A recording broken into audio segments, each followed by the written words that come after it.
As everybody may know, Edinburgh Castle is an extraordinary heritage and it's a well-known historical site. This may sound a bit crazy, but Edinburgh Castle was formed after a volcano eruption, and most extraordinary, Edinburgh Castle is older than 340 million years. Now, time for history. Edinburgh Castle was built by David I. Edinburgh Castle was built during the 12th century. David I was son of St. Margaret of Scotland. The first castle that existed on the rock was known as the Castle of the Maidens. The first major battle the castle had was during the late 13th century, when Edward I of England was to have the Scottish throne. In 1571, English armies laid siege to the city Edinburgh in an attempt to capture Mary, Queen of Scots. The fight lasted 2 years, became known as the Long or Lang Siege.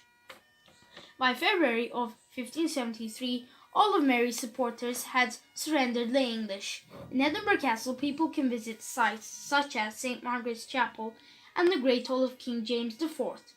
At the time of the 12th century, after the death of Malcolm III, the royal residence finally moved to Edinburgh, which we know today, and in 1130 during the reign of David I.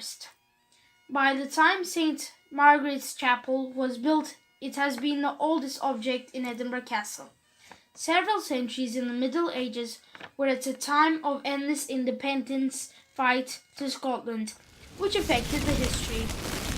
In 1933, the Queen of Anne building became a naval and military museum, and in 1950 a military parades Edinburgh. In 1996, an event that was special for the entire Scotland took place.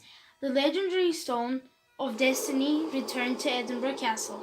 Centuries have passed, but history always goes on.